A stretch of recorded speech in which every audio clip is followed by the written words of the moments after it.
गुढीपाडवा विशेष थाळीतील सगळेच पदार्थ नवनवीन असले पाहिजेत असा घरच्यांचा आदेश होता. तर मग काय, पटकन एक वाटी तुरीची डाळ कुकरला लावली आणि शिजवून झाल्यावर पाव चमचा हळद घालून अशा पद्धतीने घोटून घ्यायची आहे. डाळ घोटून झाल्यावर पातेल्यात 2 पळी तेल गरम केलं. तेल गरम झाल्यावर 1 चमचा जिरे घालायचेत, 1 चिरलेला टोमॅटो घातला, 1 काडी कढीपत्त्याची आणि 1 चमचा किसलेलं आलं घालून झाल्यावर टोमॅटो छान मऊ होईपर्यंत परतवून घ्यायचा आहे.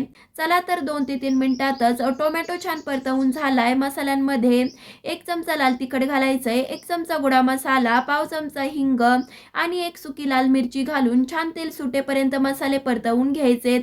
मसाल्यांना छान तेल सुटलं की लगेचच शिजवून घेतलेली डाळ घालायची आहे. अर्धा ग्लास पाणी घालायचंय. चवीपुरतं मीठ घालून सगळं साहित्य छान मिक्स करून झाल्यावर डाळ आपल्याला 5 ते 7 मिनिटं उकळवून घ्यायची आहे. दाल तडका छान 5 ते 7 मिनिटं उकळवून झाल्यावर कोथिंबीर घातली की झटकीपट असा दाल तडका तयार झालाय. दाल तडका तर तयार झालाय. लगेच आता आपण जिरा राईसही बनवून घेऊ. तर त्यासाठी कुकरमध्ये 1 चमचा साजूक तूप गरम केलं.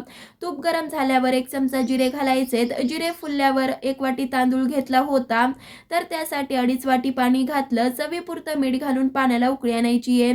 पाण्याला जोपर्यंत उकळी येते तोपर्यंत 1 वाटी तांदूळ स्वच्छ धुवून ह्यामध्ये घालायचा आहे. सगळं साहित्य चांगलं मिक्स करून घेतल्यावर कुकरचं झाकण लावून 1 शिट्टी करून घ्यायची आहे. कुकर झाल्यावर कुकरची पूर्णपणे वाफ जाऊ दिली. नंतर झाकण उघडून बघू शकतायत. कोथिंबीर घातली की जिरा राईस आपला तयार झालाय. थाळीतील जिरा राईस आणि दाल तडका तर तयार झालाय. बाकीचेही पदार्थ पाहण्यासाठी नक्की सबस्क्राईब करा.